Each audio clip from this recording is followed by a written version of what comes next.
This is a presentation of Northeast Streaming Sports.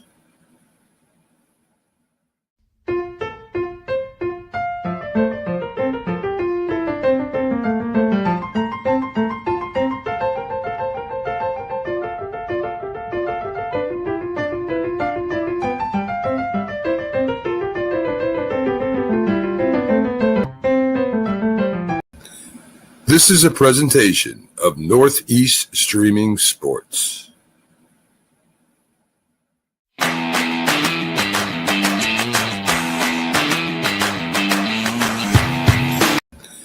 This is a presentation of Northeast Streaming Sports.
Going on here? What the heck is she? Okay, there we go. Now we got it. What's going on with StreamYard all of a sudden? I gotta ask my producer. My intro. I was gonna say I gotta ask my producer what's in his cup of coffee. For a moment there, I thought I was Bill Murray in Groundhog Day. In the words of Vince Lombardi, what the hell's going on out there? But anyway. Yeah, we had a little snafu there. Anyway, good morning. How's everything going? Welcome to the Big Football Show. I'm BA. You got James Martin here and Jack Hurst. Keith is trying to come on. And he is out to sea right now. And the weather is bad, so he'll try to get on here as if he can. So in the meantime, we are going to start off, of course, with college football. I'm going to give you the scores of the, let's see, how many games was it? 10 games, 9 games that were on? Great preparation, Brian.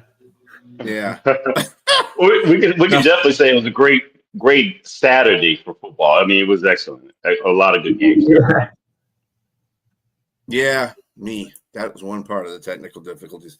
What's up, Monkey? Number 1, Ohio State, 34, Purdue 10.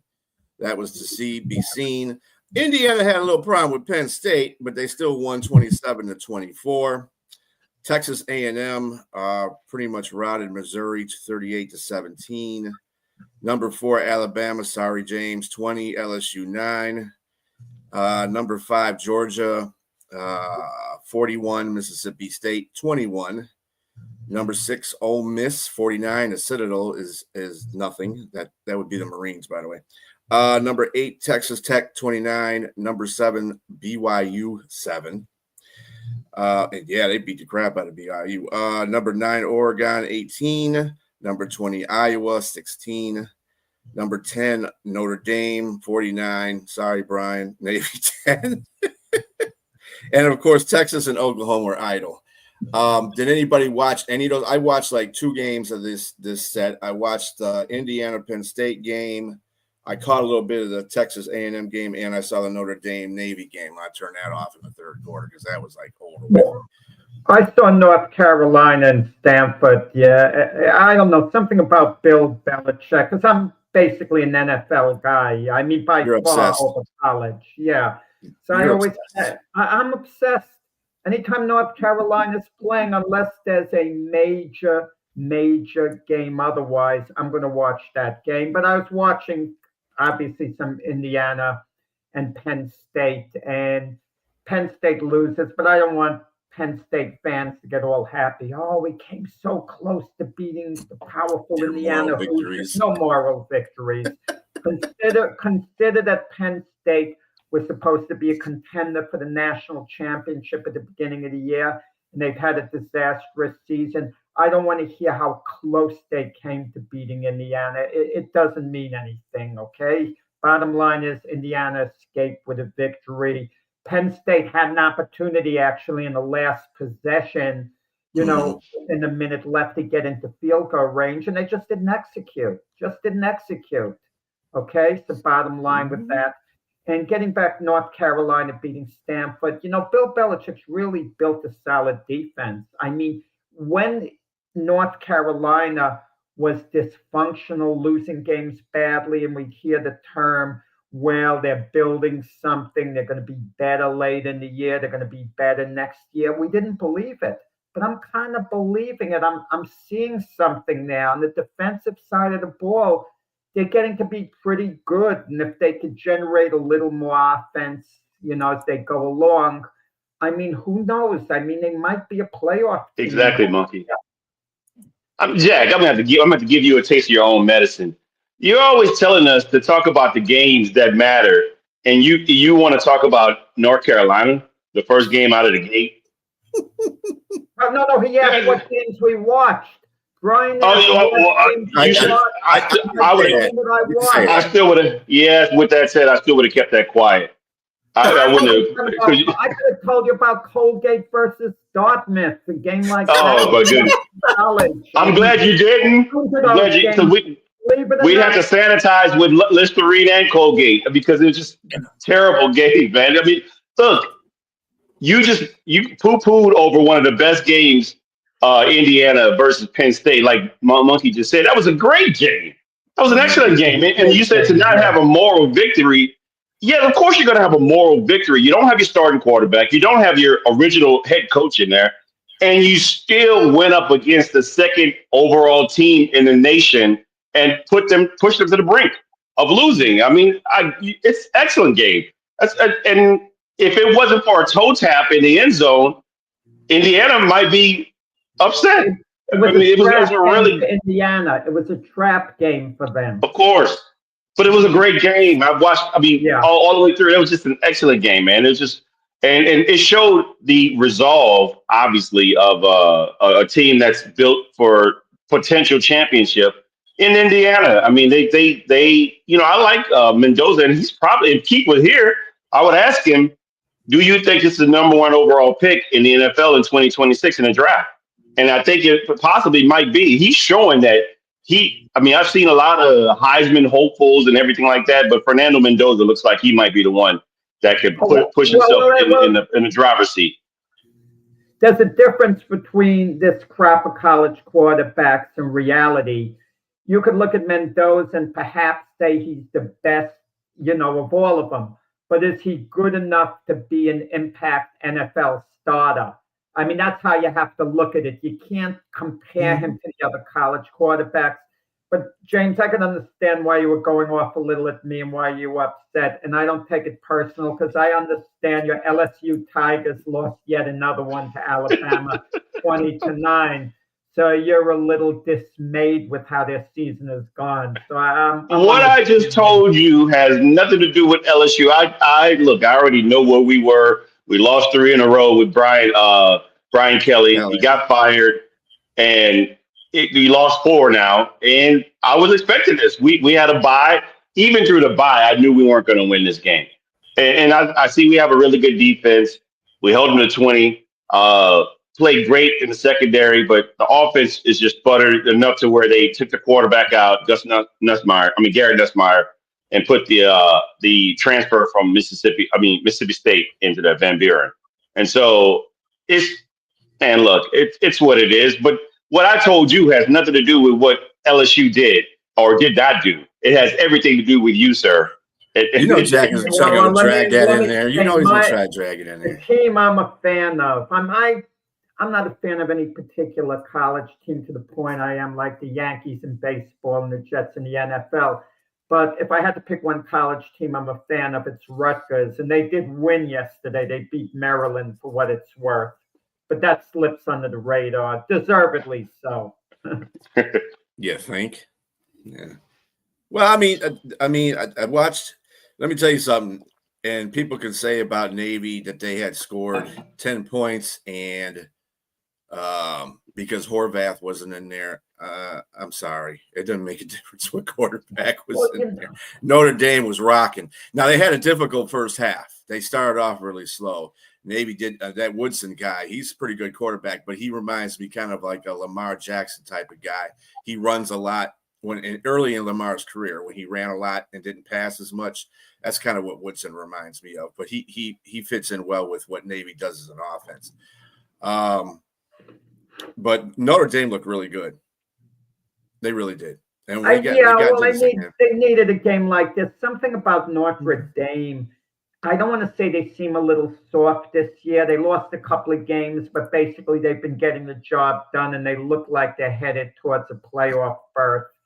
I don't know what to make out of them. I really don't. The matchups in the playoffs, is it set up that if they both win, if the season continues the way it is, that Ohio State plays Indiana in the championship game? Because that would be a classic championship game.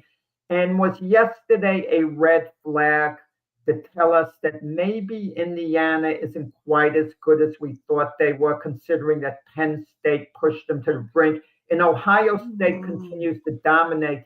Ironically, the one game that Ohio State came somewhat close to losing was the first game of the year against Texas.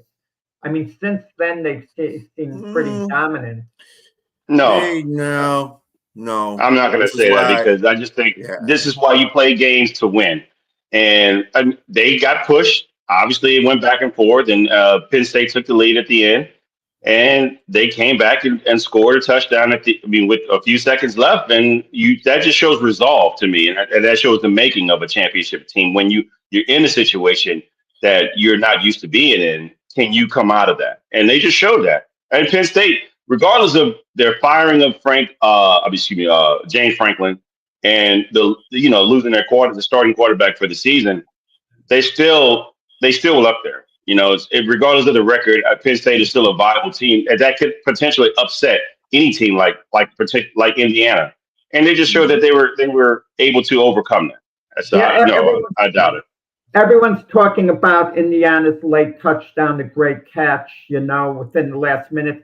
Credit the Indiana defense, because Penn State just needed about another 8-9 yards to have a chance to, kick a long field goal to tie the game at the end.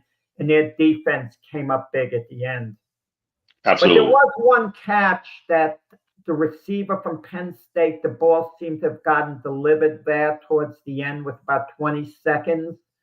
That wasn't caught. So it was an intriguing game, a great finish for sure. Yeah. And that's the whole point right there. Indiana showed resolve, and they came back. They were down. Down 3 points at one point in the game, and they came back and showed resolve and scored a touchdown to put it away. Great catch in the end zone, by the way. That was a great catch, great pass too. As far as Mendoza is concerned, somebody told me on a text that he was going to go first in the first round in the NFL. I said, y'all got to hold your horses on stuff. Yeah. These quarterbacks are okay. I ain't seen anybody step out and do anything spectacular yet. Ty Simpson is okay. But again, I think really what has spoiled these draft picks that are coming into the NFL is the fact of NIL. And I'm not saying players shouldn't get paid, but it's also the workmanship of these players.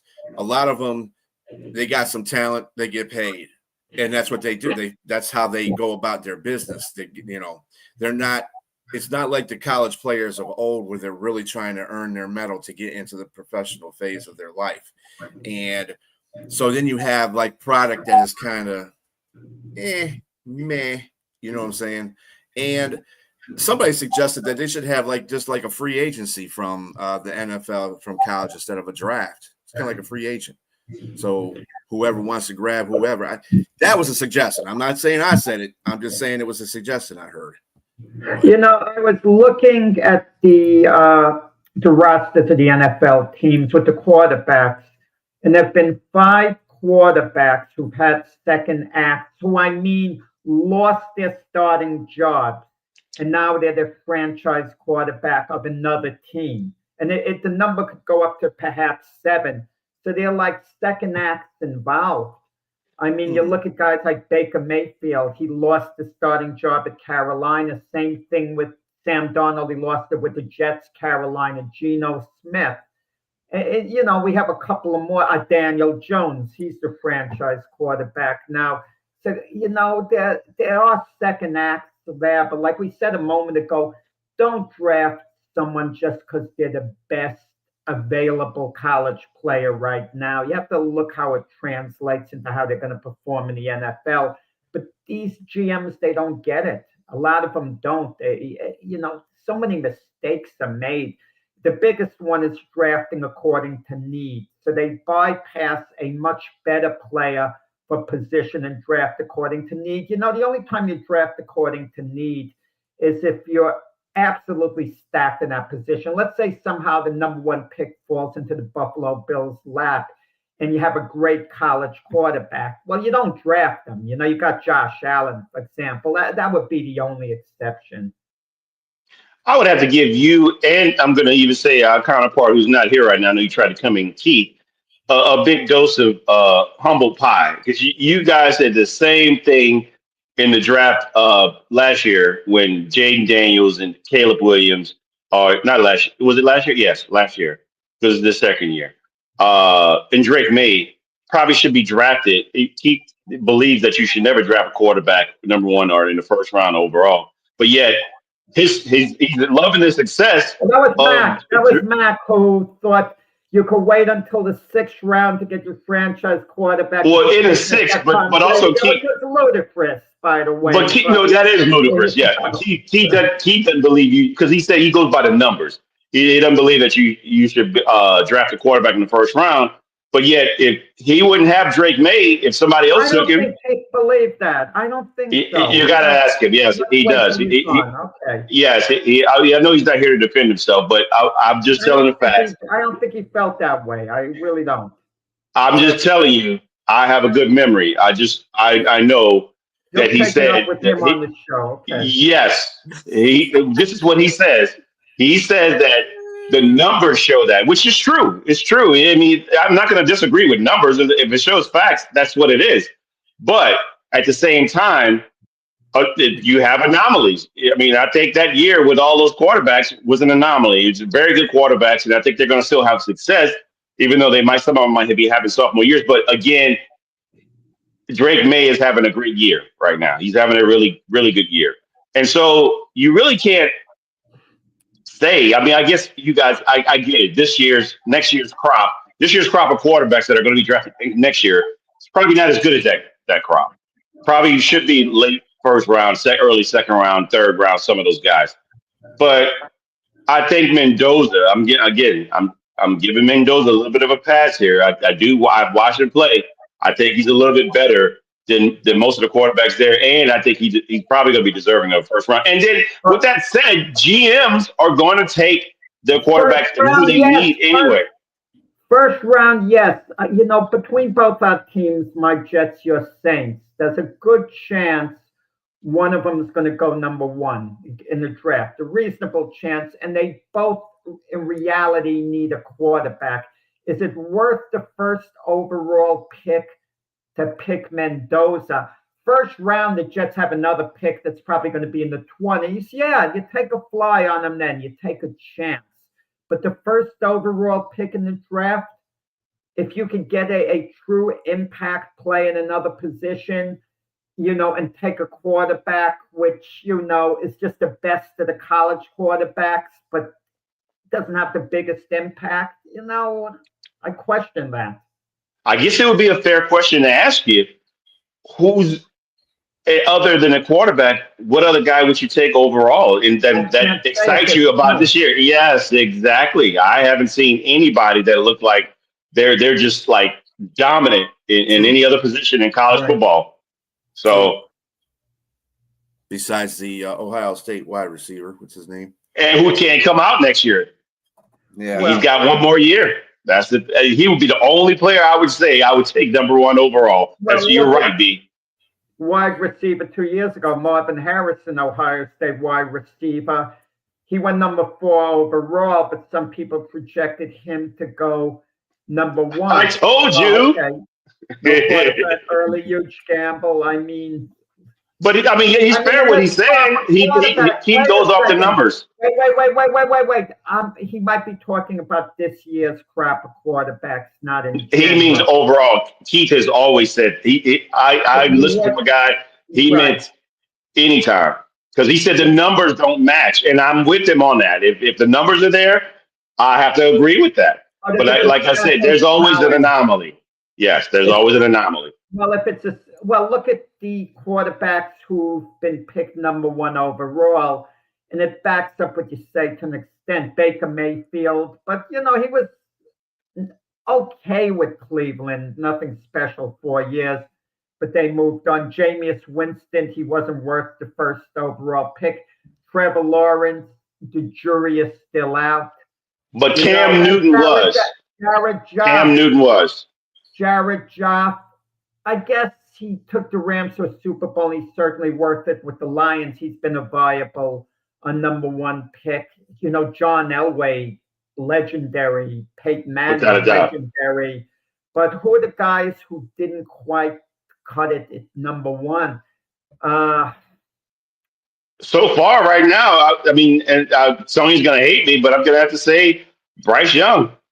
Right, but the jury's still out on Bryce Young. It's not quite hung yet. Right. So far, he hasn't quite lived up to billing number 1 overall pick. But listen, if they didn't pick him and they picked C.J. Stroud, who went second, chances are we'd be saying, yeah, that's a good pick. And you mentioned Cam Newton. To me, he was certainly worth it.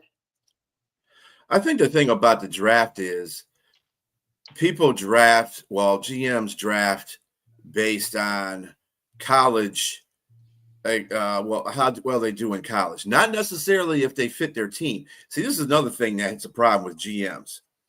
A lot of GMs don't talk with their coaches at extreme like most, like other GMs do on some teams. You want to talk to your coach and say, well, if you're running this offense, who would be a good person in a draft to pick out if we can get him? That's what you have to look at. A lot of these guys just pick out, I got the number 1 pick. I'm going to pick the best person in a draft, which usually sometimes never turns out to be that guy. And then you call him a bust because he got picked in the first round, but he played for a team that the offense doesn't work for him or the defense doesn't work for him. And then he's all of a sudden a bust, but then he goes to another team, a.k.a. Daniel Jones, and he goes to another team and flourishes, or Sam Darnold. It's the draft is such a big hoax to me sometimes when I look at when all these teams are vying for position. It's like, are you getting the guy to fit your system? Are you just getting the guy because he's a name and he's up there? You're not trying to build a team. You're trying to clown the team. That's what you're trying to do. But that's just but you build a system around the player's talent, like with the Ravens. They're not making Lamar Jackson adjust to their system. Okay, even though they did it earlier. I shouldn't say that. They did it at one point earlier, and then they came around and they adjusted to Lamar Jackson. And that's why there was a report the Ravens wanted Shedeur Sanders as a backup because he could adjust to that system. But the draft, I never liked the way it's held. I would put such little emphasis on the combines. You have enough game film to study a guy in college where you shouldn't be making a decision in the combines unless it's a lower draft pick. Once you get to the 5th, 6th, 7th round, I can understand you could take a little bit of a gamble then. The draft totally is a gamble. It's only a very few sure things that you see. And usually they come in the face of someone who's a non-quarterback. Someone might be an offensive lineman, might be a defensive lineman, could be a cornerback, linebacker, somebody that that's going to give you everything that you need.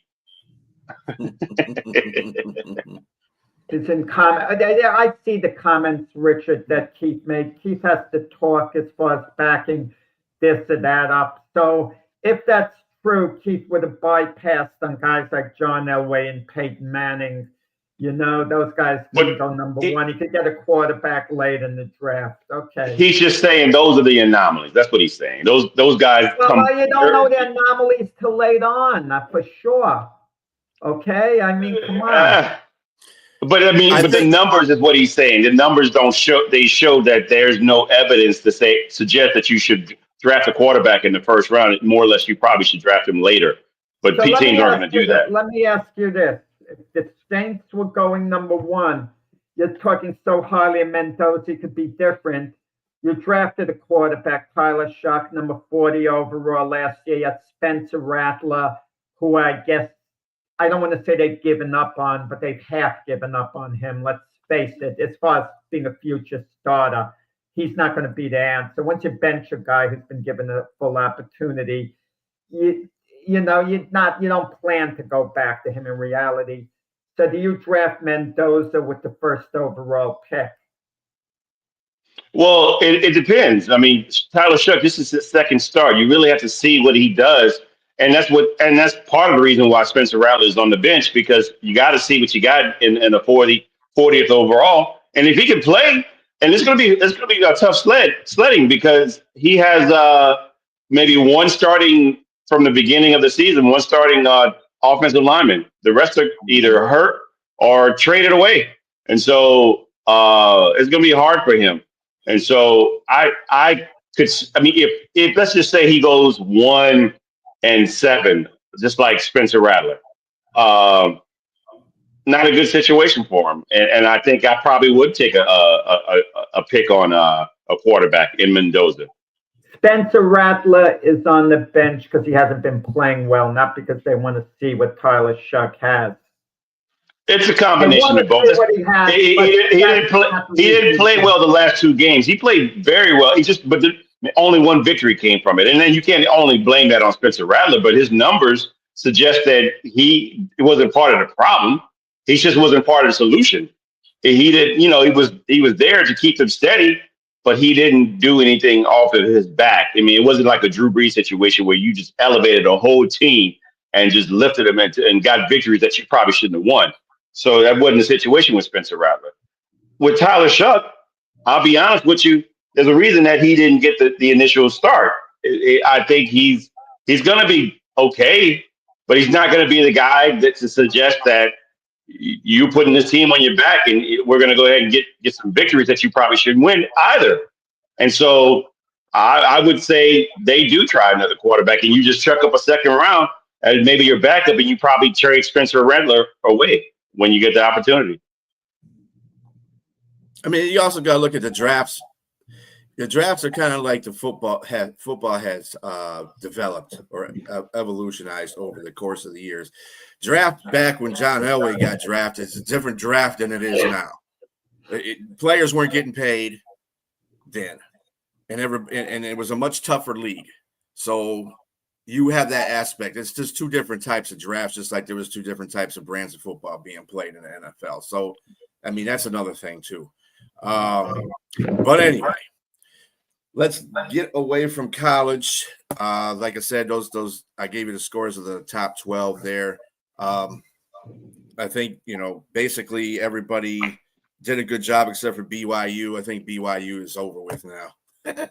So let's go on to the NFL for today's games.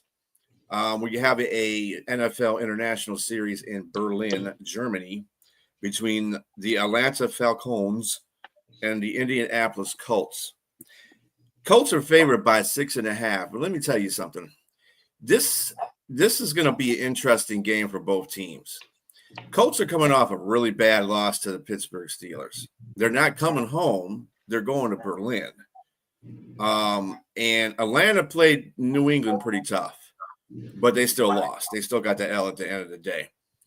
Atlanta still statistically is in the top of the defensive rankings.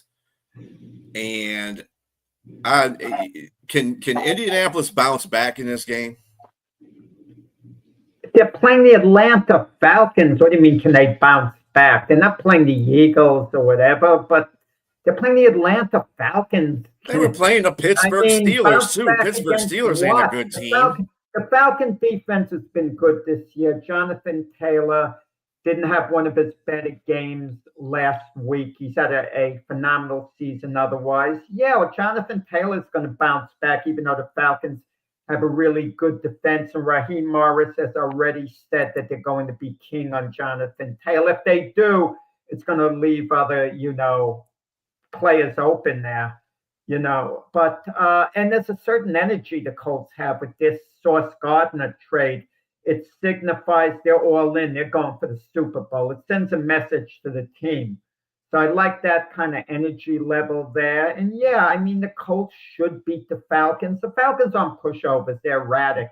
You never know which Falcon team's going to show up. But the good teams find a way to win and get in the playoffs. And the Falcons lose by 1 point to the Patriots last week and missed the extra point. That's the difference between the good teams that get to the playoffs and the teams with a lot of potential who always seem a little bit dysfunctional. I like the Colts, good bounce back game, something like 30-16. Just a fact in this game, too, DeForest Buckner is out for the Indianapolis Colts, so it's really going to fall a lot heavier on Sauce's shoulders because that defensive push isn't going to be as great without DeForest Buckner in there. So we'll see what happens with that as well. Atlanta is on their third kicker in the season. That's bad. You should have just kept Young Ho. Just should have kept him. We were talking to guys about the draft before. That's one area where teams very rarely put emphasis on in the draft. They think, we could get a good kicker very late in the draft. If you have a truly elite kicker, why not draft them early? I don't get it. They're difference makers, the kickers. Yeah, So, I would agree with that with you, but no, this is a different Danny. This is different Daniel Jones. He's not the New York Daniel Jones, This is a different guy. I don't know. I mean, I think most of his success is predicated on that run game. And so you really got to make sure Jonathan Taylor is up and running. And I think he will. I think if they bounce back, I have to agree with Jack. I think that that loss wasn't an anomaly. You got to take that seriously. The Steelers beat the crap out of them, but a lot of it was with turnovers. They shut that run game down. And they depended on Daniel Jones to take over the game. And that just wasn't his thing. It wasn't his thing. I think everything's going to be predicated on them running so they can have play action. And with that said, I think they do bounce back against the Falcons. Because one of the biggest things is going to be the introduction, like Jack said, also alluded to, is that they're probably hyped. They're hyped to have Sauce Gardner. That's saying that they're buying in. They're all in. They want to try to push this to the brink of winning a championship if they can. And so, one game, Kevin. Come on, man. One game. Yeah, you're right. I mean, let's look. You can't say that because your team, specifically last year, your quarterback threw 5 interceptions, but that was just one game. He dominated last year, and so I look for Danny Dimes to bounce back, but it has to be predicated on the good running game. If they don't do that, then that I'm skeptical about that offensive line if they can't get the come off blocks and run and block for Jonathan Taylor. Like you guys mentioned in the beginning of the season, maybe it's starting to come into fruition, but that's what I'm interested in seeing. But I'm going to give them the benefit of the doubt. I'm going to pick the Colts in a closer game. And I think Jonathan Taylor bounced back with 100 yards rushing. The game's in Europe, by the way, so it's not a home game for either team. Right. Yeah, no, I mentioned that. It's in Berlin, Germany. Yeah. It's actually going to be in the same stadium where they had the 1936 Olympics, where Jesse Owens came to fame. Yep. Just one extra caveat to the quarterback situation. Yeah, Daniel Jones is one of those guys that's like Jared Goff, Stafford. They need run games to really get the passing game going on and keep the passing game going. Usually quarterbacks that have that element to their game, the running game, like Lamar Jackson, don't need a running game, really. We obviously seen that with Baltimore without Derrick Henry. And that's a whole separate situation. But with Daniel, just most of the quarterbacks in the league need a running game to keep going. This is why I don't understand why the running game isn't valued as much as it should be. But anyway, Baltimore. Speaking of Baltimore, those Ravens are going to play the Vikings in Minnesota. The line is 4.5 for Baltimore. And I think this is going to be one of those games that Ravens might have a coming out party. What do you think, Jack? Yeah, I think the Ravens are going to go on a big run. I really do. They've won their last 2 games. They were left for dead when they were 1-5. Now they're 3-5. They're very lucky. They're in a weak division. The only team ahead of them is the Steelers, and Steelers only ahead by a couple of games. They're catchable. But they've got to beat this Viking team who's still technically in the mix, but a little behind the Lions and the Packers. And, we keep hearing about J.J. McCarthy with the Vikings. He's played 12 quarters, and he's had only 2 good quarters out of 12, 2 great quarters. And we're thinking he's the answer. Listen, kudos to him. The Vikings shocked me in beating the Lions. I got to admit that. That shocked me. Was it a trap game for the Lions? What went wrong, or maybe what went right with the Vikings? But I just like Baltimore. I think they have a reprieve being in a weak division, and I think they're going on a run. They might lose a couple more games before the year's over, but that'll be okay. 10-7 could still win that division, and then they're going to be a very dangerous team in the playoffs. Mm-hmm. Yeah, I agree with you. I think their backs against the wall, and barring any setbacks like another hamstring for Lamar Jackson, I just think that he and Derrick Henry are just going to go nuts. And I like the defense of Minnesota. I think it's really good, and they're going to Minnesota. But I like when your back's against the wall, and you have a really good team, and you lost a couple of close games that you probably shouldn't have lost. I just think that they're going to come in and buy, like they're bought in as well, and they're going to go in and try to win this game, and I think they will. But it'll be close. It's not going to be a blowout. Yeah, I'm not quite on that Minnesota bandwagon yet, because the fact that they came in there with purpose when they played the Lions. They did. They came in there with their ears pinned back. Give them credit for that. They did. The Lions did not play a very good game in all 3 assets of the game. It's like they left their game in the bye week. So it's not a trap game. Lions don't have trap games anymore. They used to, but they don't now with Dan Campbell. It's just that they just played entirely just bad. And they still almost won the game. And you just got to remember, of all the accolades, J.J. McCarthy, he only threw for 143 yards and got sacked 5 times and had an interception. So, and that's what the Lions playing bad. So imagine if your Ravens coming in there and you got your game on, like they've been having in the last couple of games, they've been doing really well. I think that somebody needs to feel sorry for the Vikings in this game, because the Ravens I think they're gonna win this game. The New England Patriots, Keith's team, is going to Tampa Bay to face the Buccaneers. The Buccaneers are 2.5-point favorites. This is in your division there, James. Do you believe in the Buccaneers can beat the Patriots right now with their injuries? I do. And the only reason, I got one answer for that, and that's Baker Mayfield. He's having a MVP-like season. He's showing that with the injuries, this is what I was talking about earlier. Quarterbacks that find ways to win and elevate team and put them on their back. That's what Baker Mayfield is doing. And I saw it with the Saints. Don't mind you, the Saints are not good, but they played them, a division game. It was 23-3, and Baker was the guy. He's the guy. I mean, you're not having Mike Evans. You don't have Chris Godwin. If you got a rookie in Emeka Ibuka, I think he's playing like lights out. He's possibly going to be rookie of the year, if he keeps doing what he's doing. And they're without Bucky Irving unless he's playing this game. I'm not sure. He's out? Yeah, exactly. Yeah. So you got Rashad White. So, you can figure things out. And I got to give credit to Todd Bowles.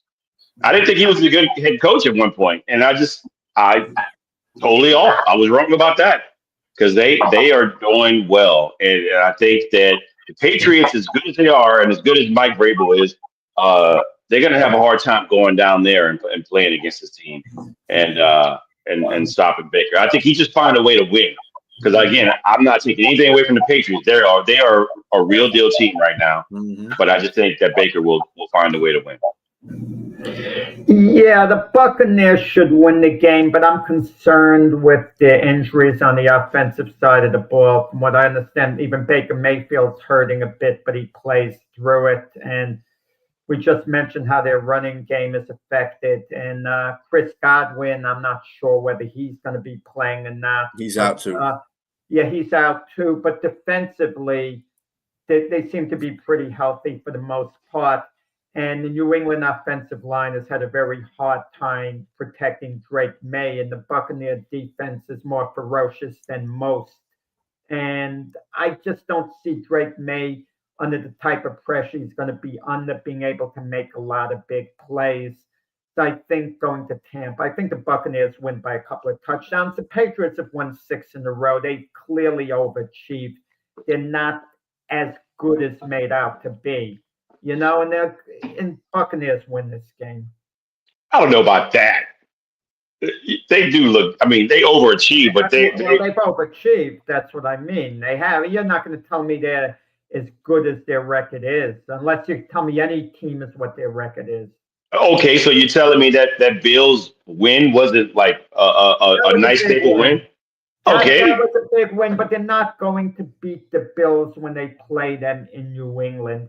That would stamp them as a legitimate Super Bowl contender if they could win at home against the Bills in the rematch, but they're not going to beat the Bills in the rematch at home. So you don't see the Patriots going to the playoffs? Oh, I could see them going to the playoffs because they have a cushion. When you look at their record now and you look at the other teams, yeah, but the Patriots of this year, if they go to the playoffs, they lose the first game and lose it decisively, but it's still a great year because they of course. Yeah, but that to me that's a little bit more than overachieving. I think that some people had the expectations of them winning once Vrabel came in, and you have a quarterback in his second year, and you drafted well, and you got good free agency with Stephon Diggs.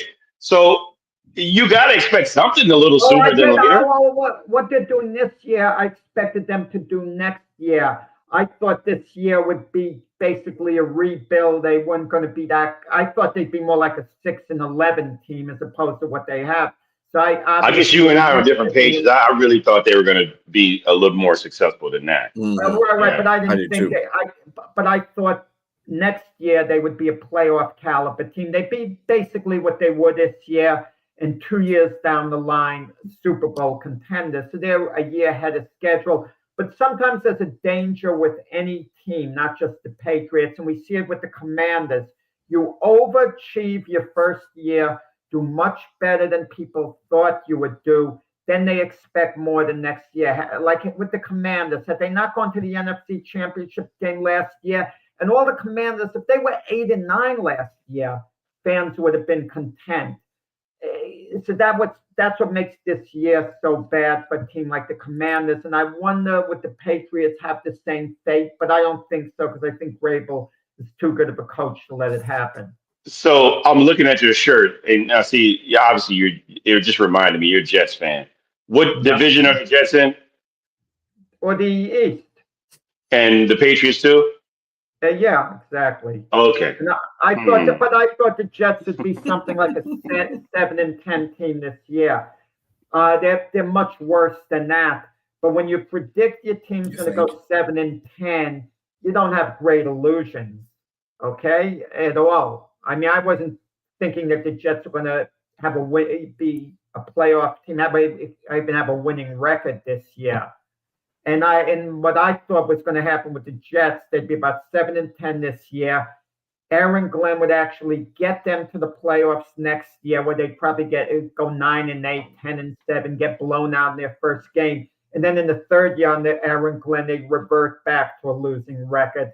I didn't see the Jets being anywhere near sniffing a Super Bowl with this Aaron Glenn era. And I still don't, obviously. Yeah, you would see that now because you just don't have the hope. Well, now with the draft pick, you need to have the faith. If they draft really, really well, that completely is going to change. This is true. They need to do that. They have a bunch of draft picks. Let's see how the draft pans out. If they do something stupid again, like bypassing on a Brock Bowers, then it's a hopeless situation. I think my opinion on the Patriots, though, is more of the fact that I think they have overachieved in the fact that they're in first place in that division. I thought Buffalo was going to maintain that first place all the way through from start to finish. Yeah. But I didn't think that they overachieved in being able to get a playoff spot. I thought they were going to finish second in that division, but it was going to be a good second, enough to get them in the playoffs. I think, like James said, getting those draft picks right, getting the free agents all tied in at the right time for them. And Drake May is like playing at the top of it. He's probably one of the few quarterbacks that's playing really well this year, straight through. So he is, but he's had his moment. He's been kind of a little erratic as well, Drake May. I mean, he's obviously the franchise quarterback of the Patriots, and he should be. And if you look at, like I mentioned to Keith, the two quarterbacks drafted ahead of him, Williams and Daniels, if you had a do-over in the draft and you could have one of them instead of Drake May, would you do it? Last season, you would have said, yeah, give me Jaden Daniels. He was so great last year. But now that things have leveled out a bit, I think the Patriots wouldn't trade Drake May for either the two if they could.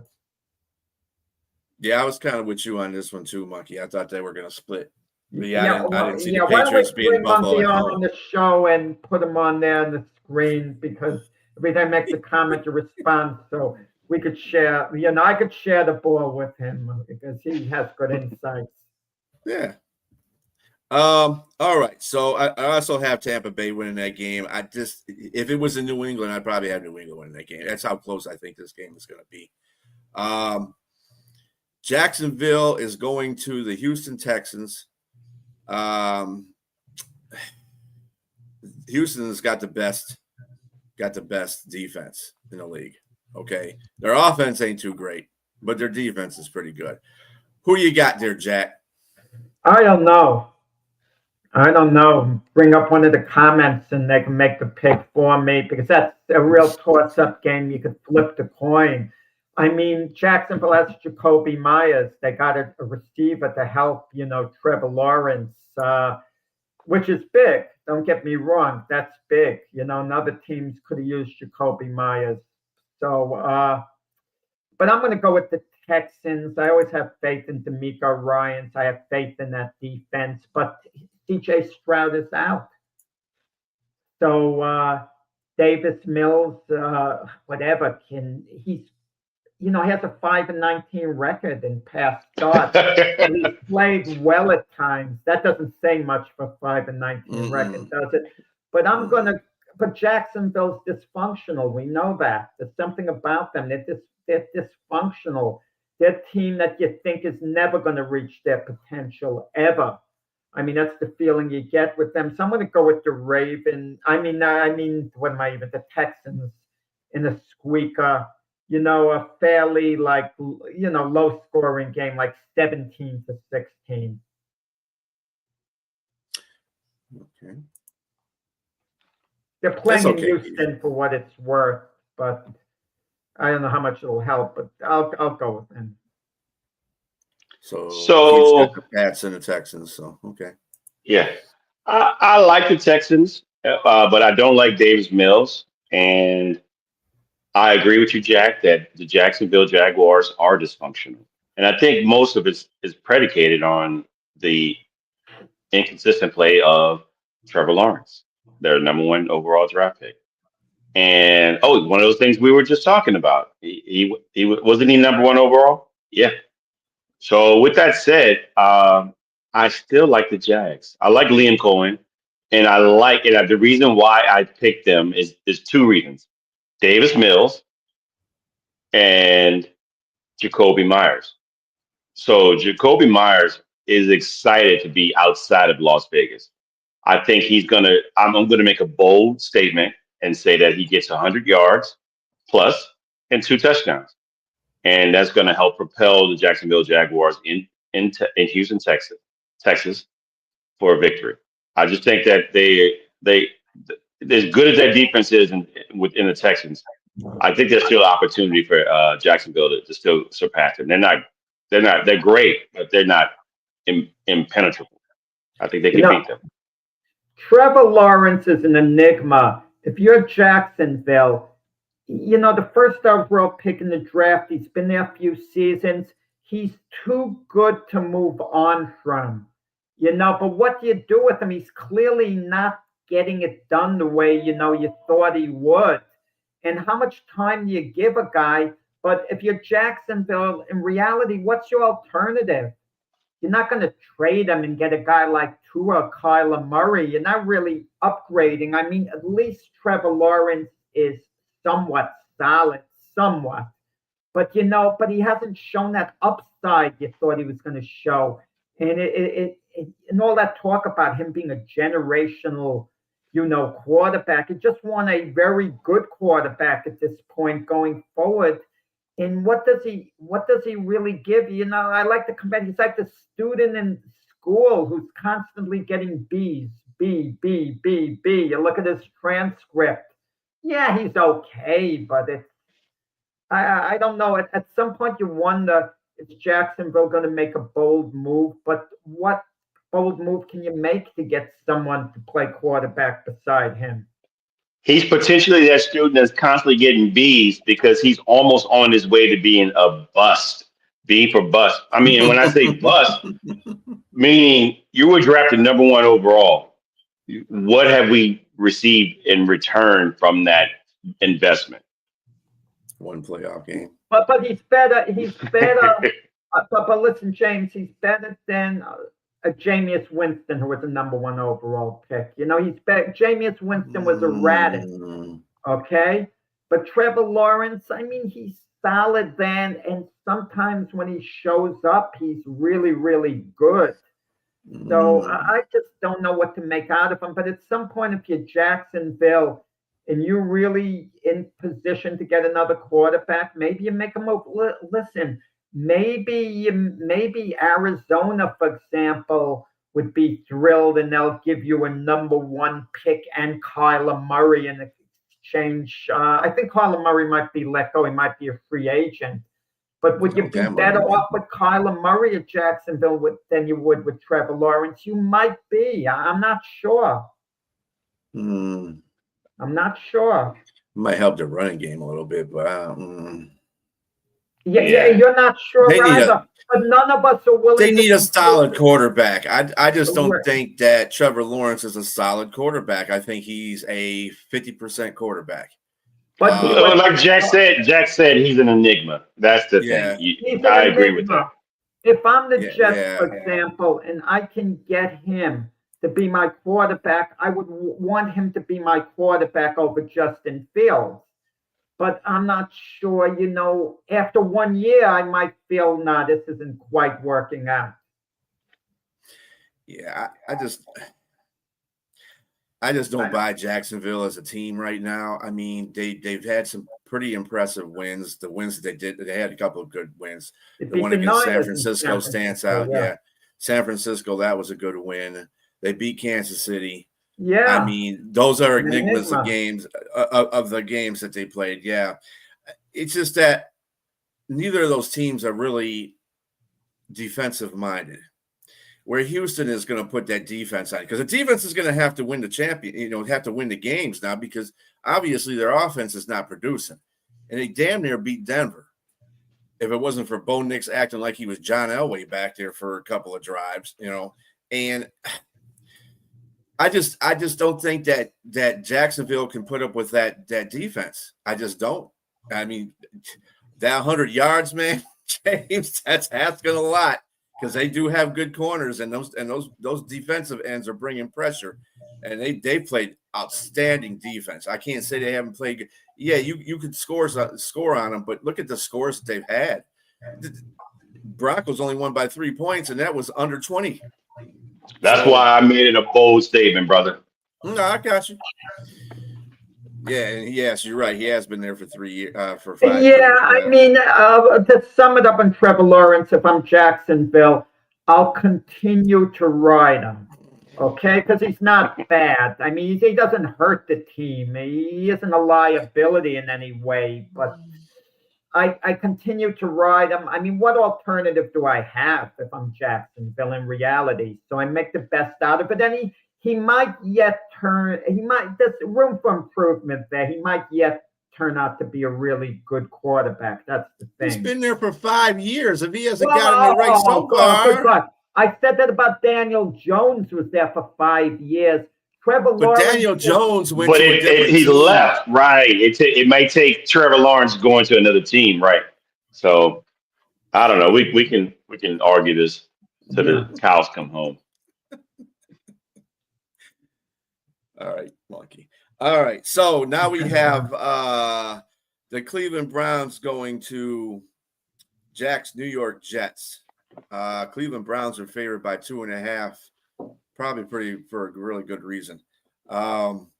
Jack, since this is your team, what do you see in this game? Yeah, this reminds me of a game I went to. I think it was a couple of years after the Jets won the Super Bowl back in the day. I bought standing room tickets to the Jet games at that time. They cost $5 a pop. And I would sit on the steps in the upper deck in the aisle watching the game. I mean, I can't believe when you're young some of the things you do. And I remember Joe Namath was out. And the Jets had their backup Al Woodle playing. And at the half, the Jets were losing 3-0. And I remember one fan mumbling, "Oh, what an exciting game," saying it sarcastically. It was like as boring as could be. And this game kind of reminds me of that Cleveland and the Jets. Man, oh man, what's at stake? You kind of wonder as a Jet fan. You're rooting for your team to win, don't get me wrong. But if they lose, okay, it's not so bad because you're thinking of the draft the same way. And considering the buzz that Mendoza, caused yesterday with Indiana, coming back and beating Penn State, it's in the back of our minds. It's on the back of our minds, the number one pick. And I'm sure, James, you're a Saints fan. You want your team to win. But you're thinking, it won't be so bad they lose. Maybe they'll get positioned, in the draft a little more. With that said, low-scoring game. The defenses should have their way. I look for Myles Garrett to have a big, big game. I know the Jets are coming off a win, but then they had a bye. They didn't need to bye coming off the win because they were on a high. And so not only does the bye take away the high, but then they trade arguably their two best players, Sauce Gardner and Quentin Williams. So I don't want to hear that the team's going to continue to be on a high. I'm going to go with Cleveland to win a fairly low-scoring game. Well, maybe not so, something like 20-16. I kind of wonder if the offenses are really struggling badly. The focus of the game is going to go back to Shedeur Sanders, but they're not playing in Cleveland. If they were playing in Cleveland, the fans might be calling for them. But I'll go with Cleveland, to eke out a win. I don't want them to. I'm still rooting for the Jets draft pick and all to win because let me just say, when you hope for a higher draft pick, it backfires on you. And we saw it happen. We talked about Baker Mayfield before going first in the draft, Sam Darnold third. Well, guess what? There was Josh Allen there late on. And the Bills never would have had Josh Allen had they had the first pick in the draft. For a moment there, I thought you were going to say the Jets were going to win, and you said they were coming off a high. I was going to say, what are you on, sir? Because it's just I have no. They lost the high. Yes, they will come off of it for sure. They're going to get a big dose of reality once they play this defense. And I just think, and partially because I don't even think it's going to be a defensive game. I just think that Cleveland may have a better chance at scoring because you gave your two biggest assets away on defense. I mean, mind you, you're going to benefit from that, but not this year. It'll be next year in the draft and the following year. But yeah, I just got the Browns too as well. I have to agree with Monkey. I think Myles Garrett is going to have your quarterback running for his life. And yeah, I agree with you on the victory. But I don't know if it's close. I think the Browns may get a double-digit win. What's your feeling, guys, on Shedeur Sanders not playing? I get the feeling, and I'm not being paranoid, that they don't like Kevin Stefanski, the coach, doesn't even want him there. If he could have his way, Shedeur Sanders wouldn't be on the team. I mean, I think, and if I'm Shedeur Sanders, he's handling it well. I get the feeling this team doesn't want me to succeed. They don't want to know from me. I'm being forced on them. I'm a dinner guest that's forced on them, that's not welcome in their home. And the only way he gets in, if Dillon Gabriel either is injured, is so atrocious. And I get the feeling too, I know is Zappe eligible to play, but can you imagine Dillon Gabriel has to go out and Zappe gets in? I mean, that would be off the rails, but I wouldn't put it past Kevin Stefanski to do it. Such a lack of enthusiasm for Shedeur Sanders. And who do you have? Dillon Gabriel, who might be a competent starter in the league. He might. I don't know. He's got to play more. He's got to be given more of an opportunity. But this Shedeur Sanders thing, it's getting to be a bit ugly to me. It started when he was drafted.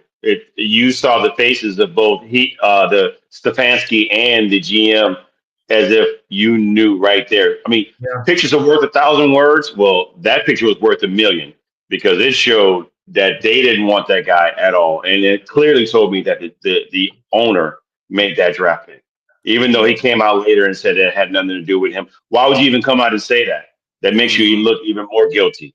That was your pick, and I get it. He sold not t-shirts, but he sold a lot of memorabilia and jerseys, and that's what he's still continuing to do. And to be honest with you, I have never listened to any media for Cleveland, during the regular season, but I do a lot more because of the Shedeur Sanders saga that's going on there. And so I just think that, and I'm with you.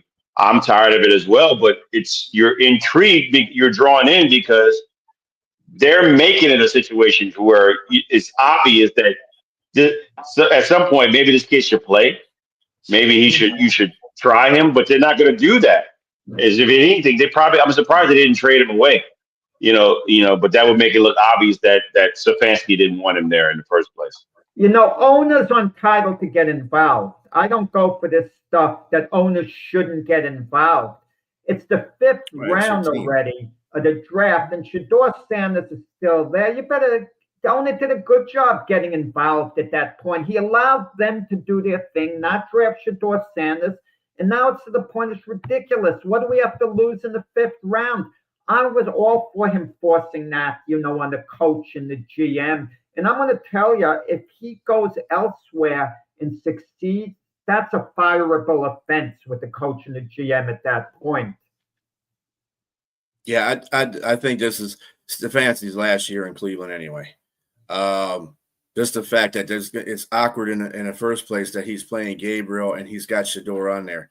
He's listed as the backup quarterback, but if something happens to Gabriel and he does come out there and play Zappe, he's gonna get fired the next day. I'm gonna tell you that right now. He'll get fired the next day because he's already in tune to get fired.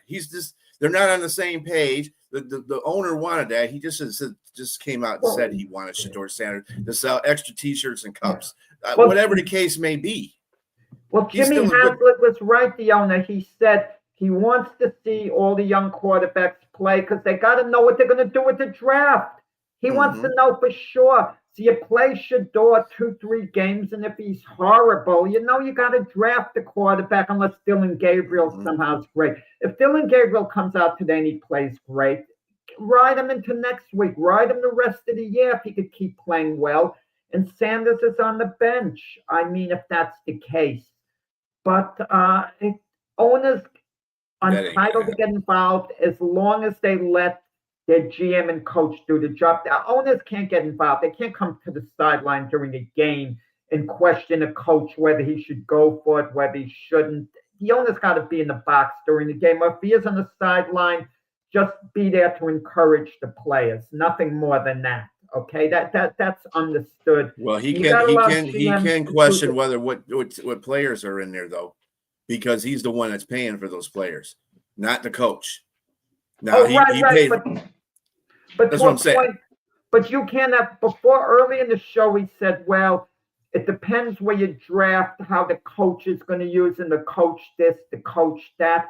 I'm not going to give the coach, all this so much power to that point. The GM's there for a reason. You want him to work closely with the coach and vice versa, and the owner. You want everyone to be on the same page. But even with the Giants, with John Mara, he left the decision to the GM, Joe Shine and Brian DeBal, to move on from Saquon Barkley. That's ludicrous. You got a guy who was with the Giants 7 years. You want him to be a career Giant, a great Giant, a legacy Giant player, and you allow a coach and a GM to override you because you figure, I don't want to interfere. Well, it should be in reverse. The coach and GM shouldn't interfere with you making a Giant a legacy player. You tell the coach and GM, I want you to sign him. I want him to be a legacy player. They'll discuss their position, but then you make it clear, this is where I stand, guys. This is what I expect from you. Good luck with the rest of the handling with the team. Case closed. I agree with that because when they showed footage of him later saying that I hope he doesn't go to the Eagles, it's late. It's too late, and now you're like kicking yourself in the, because you made the poor or lack thereof of decision making and keeping your player, and he comes back to bite you, and this guy becomes the offensive player of the year and the Super Bowl winner at the next year. So it really hurt the whole organization, I think. And just keep in mind that the owner did hire the GM and kind of had say in who the coach was going to be. So with that, you're going to listen to your GM because you're the one that hired him. If you don't listen to him, you look like you got egg on your face because you made the hire because you had confidence in that GM. But I think at the end of the season, though, I think that coach is going to get fired. Maybe the GM will get fired too. The way they've handled this whole situation, even with Deshaun Watson, it's making Cleveland a laughing stock. And they're in the same situation that the Lions were in like 5-6 years ago. And you just got to stop that stuff. You got to stop that hereditary badness somewhere and start and get your ducks in a row. And Cleveland has been doing this for the last, since they came back to Cleveland. Something's got to change. And they made the playoffs a couple of years ago. In all fairness, they did have a good year. True. But again, it was an illusion because they had old Joe Flacco put together a few good games, so people were thinking they were better than they are.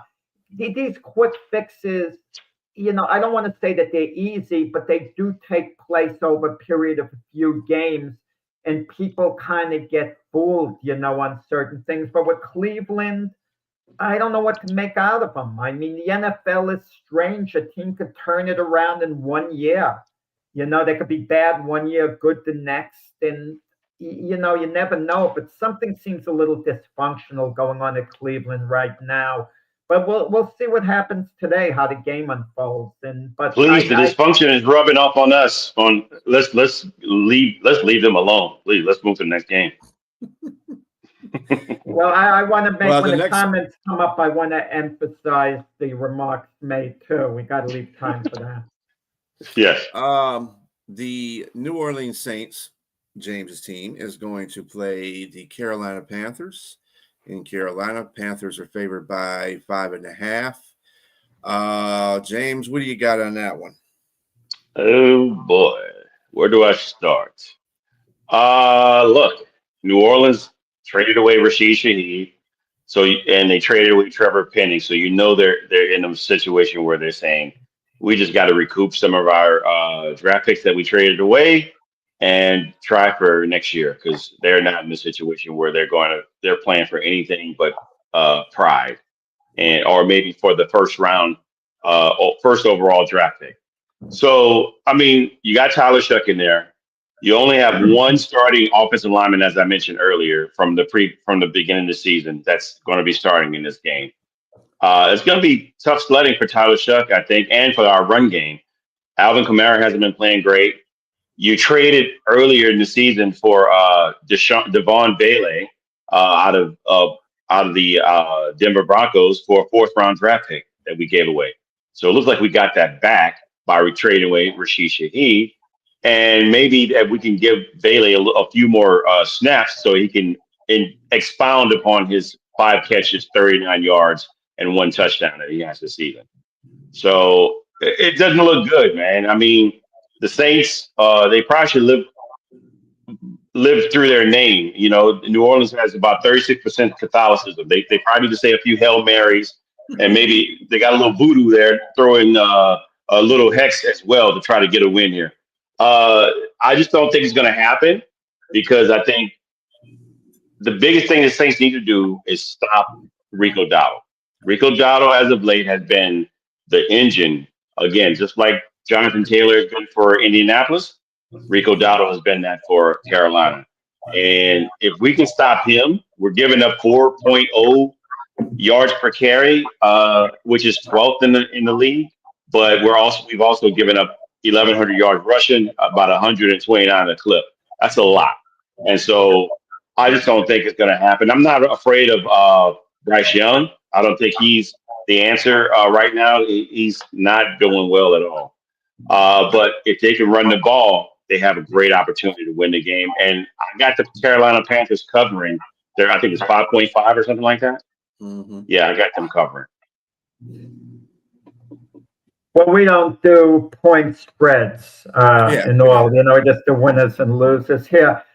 James, You say you always like to brag you keep receipts and you're going to bring out your receipts, but it never seems you do. When I told you in the beginning of the year the New Orleans Saints were going to go 2-15 and you thought they would be like a 9-18, you were bragging about the receipts you were going to keep. I mean, you could wait a few more weeks to bring them out at the end of the year. They were on track to go 2-15, like I said they were going to go.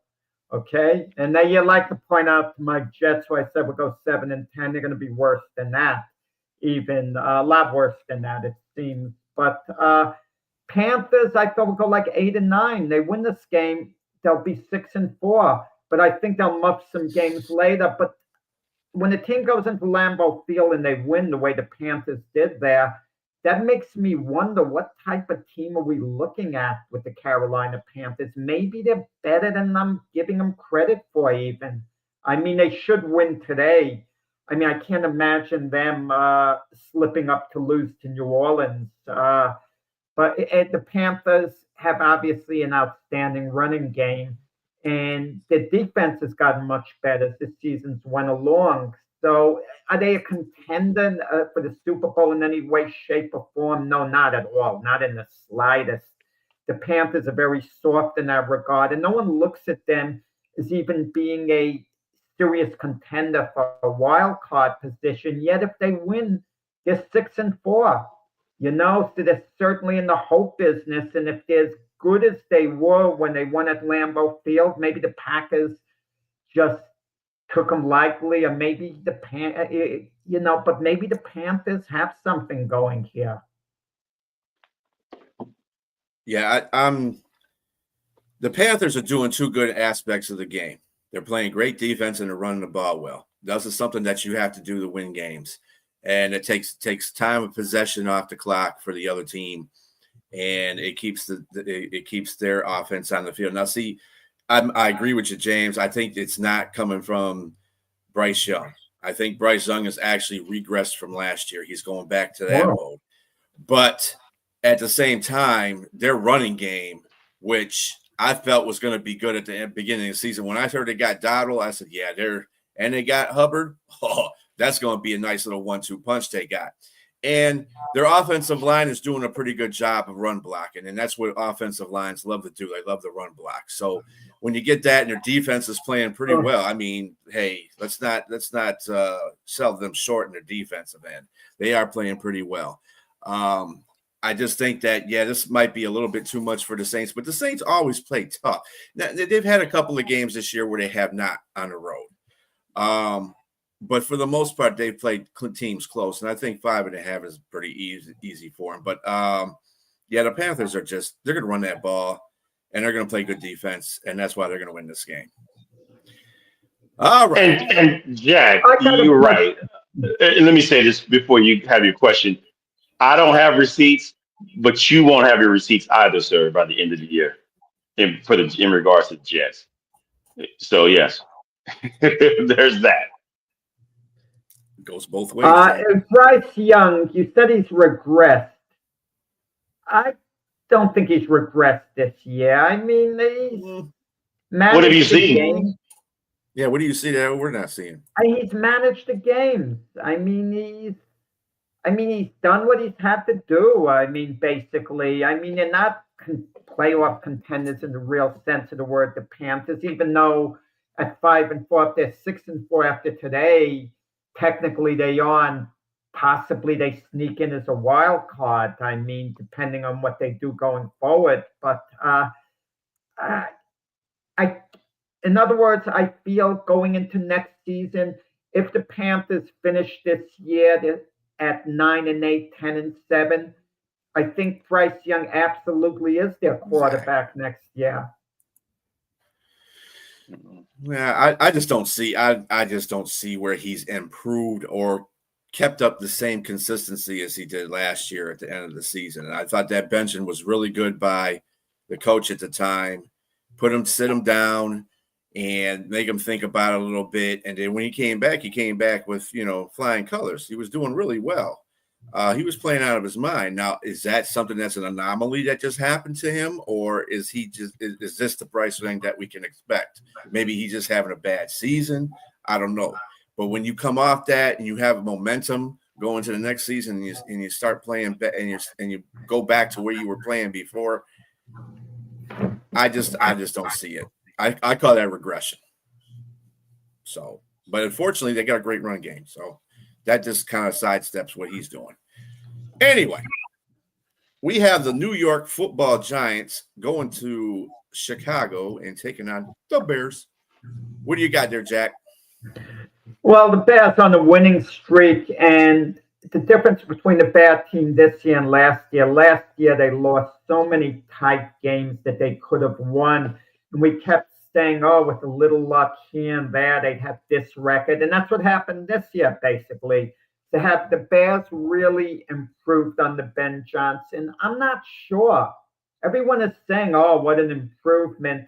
But they've only turned a tiny corner, which they may have turned with any coach. We don't know, even though I think Ben Johnson's the right guy right now. Caleb Williams still making a lot of mistakes, but he has a lot of upside. Excellent running game. The Giants, I have a problem with what Brian DeBall said recently. He thinks Jackson Dart's the leader of the team. If you think a novice rookie like Jackson Dart is the leader of your team, you've got a big problem, a big, big problem. And the Giants touted defense, their great pass rush, Carter, Burns, Lawrence, Thibodeau. These guys can't stop the run. I haven't stopped the run this year. And the Giants, they also lost a couple of games that they absolutely should have won, and I'm tired of hearing about upside, this and that. But it's a game. This is a game where I'm on upset alert. I think the Giants absolutely have a great chance of winning this game. But with that said, I think the Bears are a tiny bit different from last year. Last year, they would have found a way to lose this game. This year, they find a way to win this game. And Scatterboo, getting hurt with the Giants makes a big difference in their running game. I think the Bears eke out, a very tight victory. in Chicago. Forget Scalaboo. How about DeAndre Swift getting hurt and allowing Mafungi to not excuse me, not Mafungi. What is this guy's kid's name? The receiver? No, the running back. It's not Mafungi, but that's funny though. It's Yes. Mungunda, something like that. It's kind of like Mafungi, but it's Yeah. I know I made a reference to yes. Well, it is not playing like fungi at all. Yeah. But No, he's I mean, 176 yards in his last outing, and I think he's going to do a little bit similar to that, and that helps Caleb Williams. And this is what we talk about: what a great running game could do for an offense. And definitely, I think that Caleb Williams they seem to be like improving, and I think the trajectory it's going up against a really what could be a trap game, but I doubt it. I think them at home. They have an opportunity to win this game, and they win by 7 to 10 points. But I'm going to tell you guys, you look at the division that the Bears are in, and to keep up with the Lions and Packers till the very end of the season, it reminds me of a marathon where a runner could keep up for 20 miles. You know, he's running with the lead pack, but then the last few miles he falls off the pace. That's what I think is going to be with this bad team. They'll be contending, keeping up with the Lions and Packers to a point, but by late in the season, there'll be that separation, and the Bears will fall back. And maybe they eke out a wild card, but I think they come a little short of that when all is said and done. But I think their fate won't be decided until the last game of the season. You know, I think I'll be in position for wild card berth until the last week. Well, I do also have the Bears winning this game, but Jack, there is definite improvement on Chicago, especially at the offensive end. They are third in total offense and sixth in points scored. So they didn't have that last year. None of that. They weren't even in the top 15, I don't think. Yeah, they weren't in the top 15. So that's a definite improvement with Ben Johnson at the helm.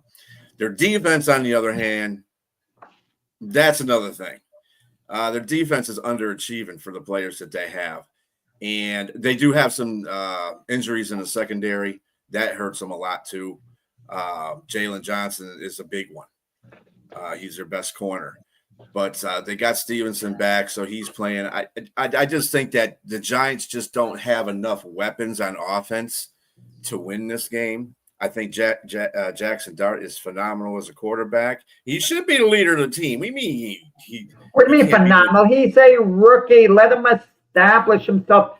As a rookie, he's playing phenomenal. You have these vets like on defense. Dexter Lawrence, Brian Burns, guys like that you look to for leadership.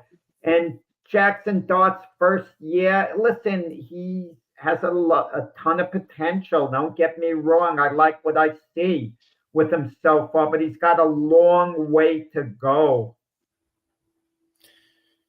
Jack, you should know better than to be saying that anyway, because if you're an old timer, just like both of us are, and we watched football in the 90s. When John Elway came to Denver, we're going to start talking about John Elway. He was a leader as soon as he stepped in that room.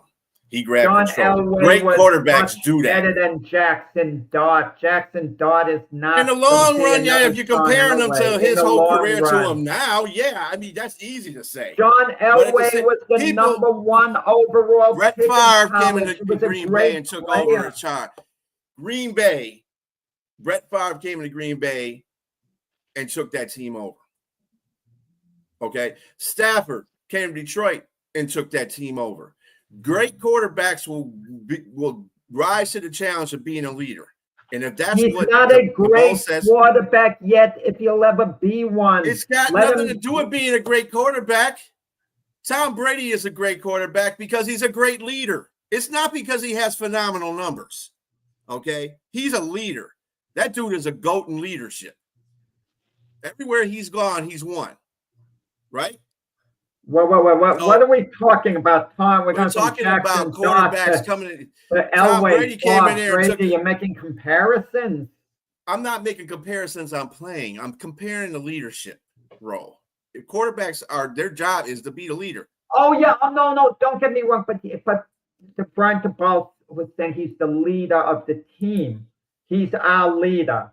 It's another thing to show leadership when you're on the team playing, but there's a vast difference from a guy being a team leader as opposed any quarterback's got to show leadership during the game.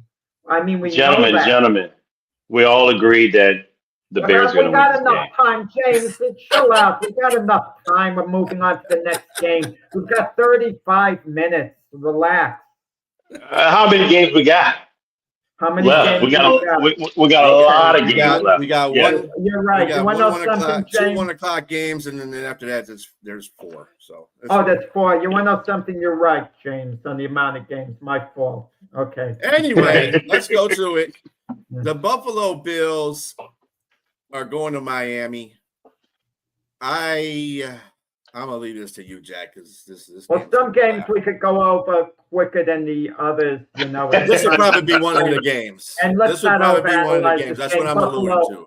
Buffalo's owned Miami. They've won 7 in a row. They're much better than Miami. Miami's reeling on the ropes this season, and they're going to have a lot of rebuilding to do in the off season. Are they going to stick with Tua at some point? They're going to have to resolve the situation, whether he's their quarterback of the future. Tua might be better off with a change of scenery. Maybe, I read something Tua for Kyler Murray. That might actually be a viable deal for both teams. Buffalo wins handily, something like 34-17. I could agree with that trade, Jack. That's pretty interesting, the Kyler Murray for Tua Tagovailoa. I think Kyler Murray might be a better option in Miami than Tua in Arizona, though. But with that said, we all agree. I won't beat this up. I think the Bills they continue to beat them with players that they don't have right now, and they're going to do it even more with players that they don't have right now. I mean, they're gonna whip them up. I think the Bills maybe win by double digits score, probably a high double digit score. It's just not a good situation in Miami. Not at all. Yeah, I got Buffalo winning too. I would definitely say they're going to probably win more than 10 points.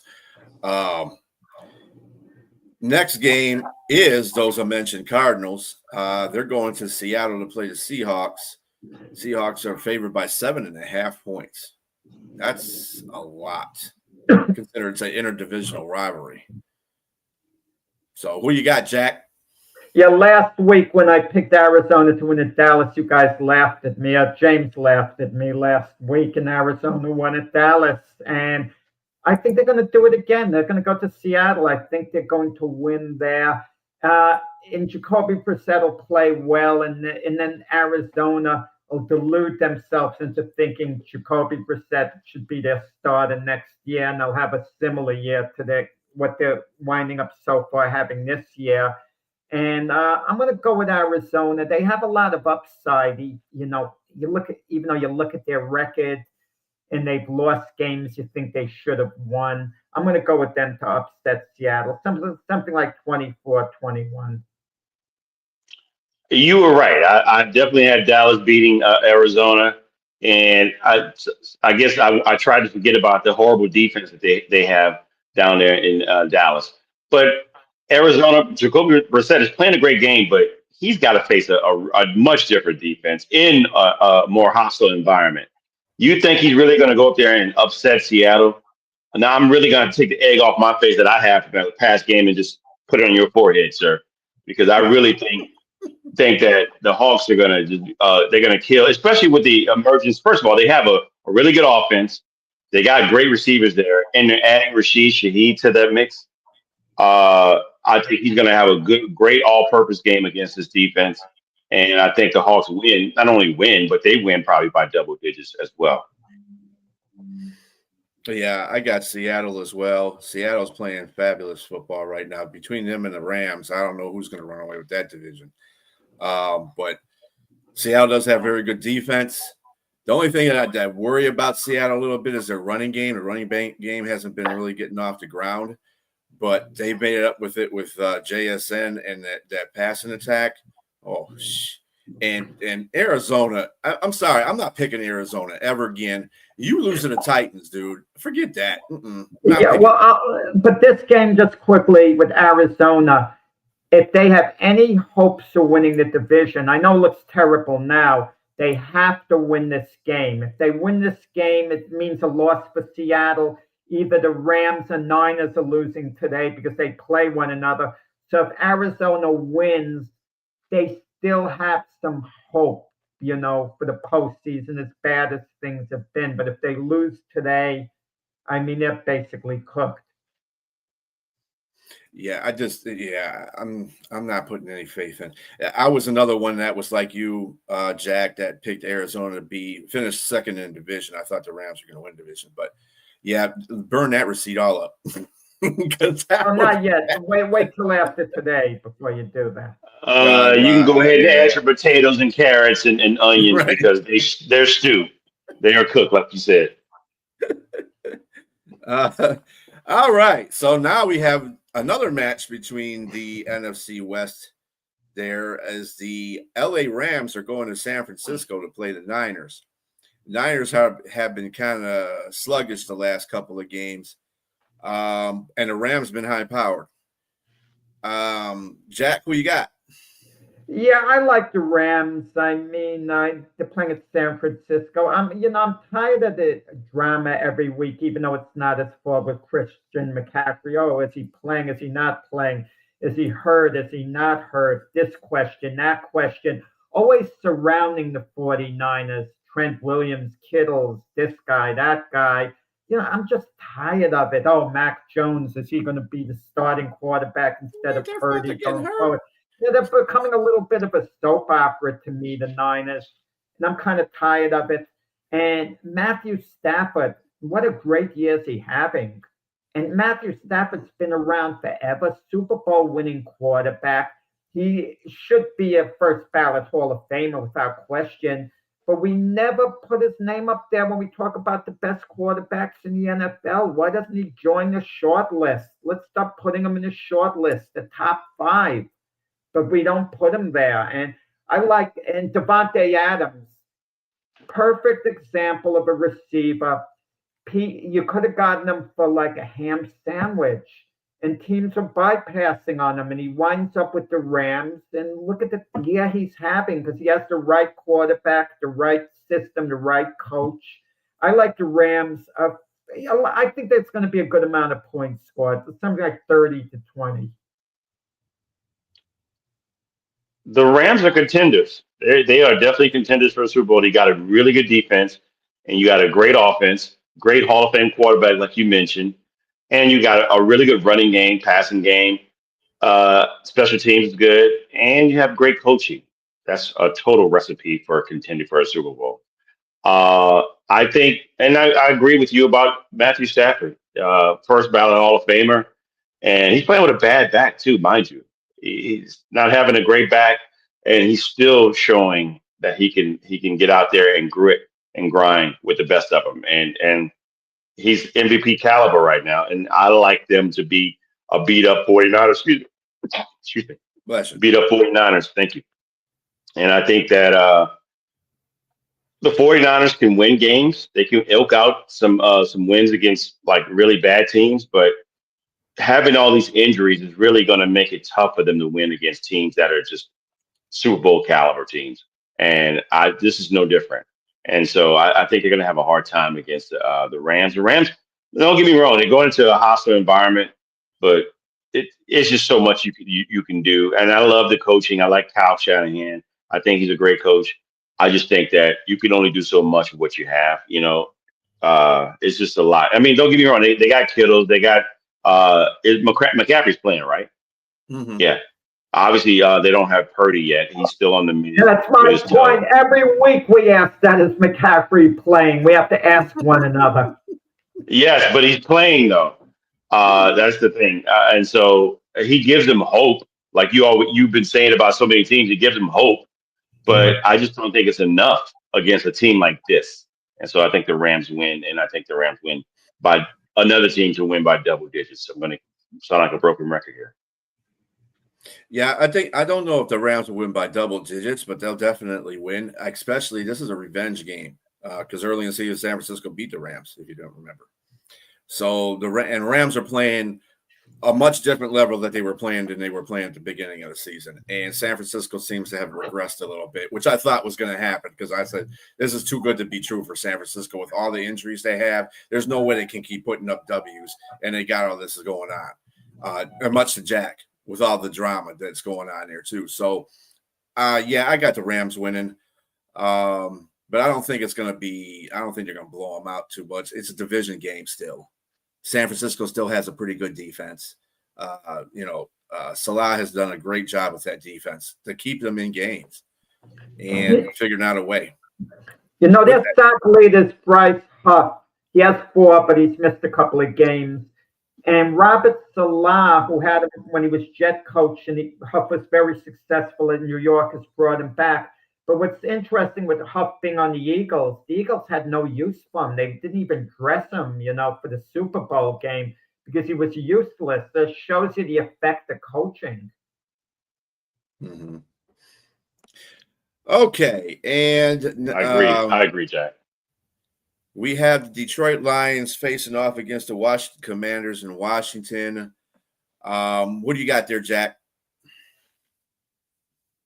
Well, can any of us actually see the Lions losing this game?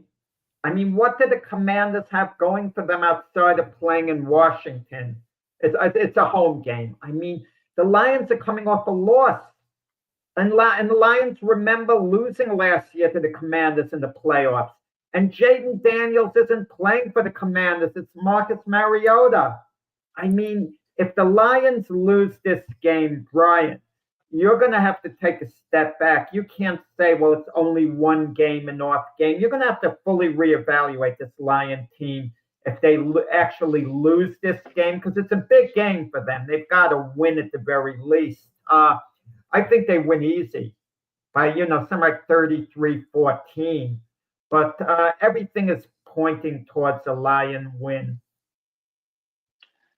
Yeah, I can't even see them losing in an alternate universe. And so I think it would just be catastrophic if you have all of your players on offense and players on defense and you go into Washington and lose a game like this. I don't think that's going to happen. Matter of fact, I know that's not going to happen. I think the Lions are just primed to go in and beat up a Jaden Daniels team and kill their hopes for any playoffs, semblance or even a winning record. So I just think the Lions bounce back. They go in and they win again. Another team I'm going to mention by double digits. I think it's going to be by double digits. Yeah, I got the Lions winning this game too. The stars are aligning too perfectly for this game. That's the only thing that has me concerned because it's almost the flip of what happened in the divisional round last year, where the Lions were all beat up and couldn't stop a rolling marble if they tried.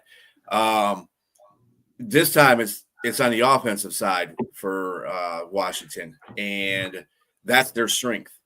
And you're playing against their strength, and you dominate that area. That'll be good because the defense from the Lions they're healthy for the majority of the team. They're pretty healthy, and they don't lose 2 in a row.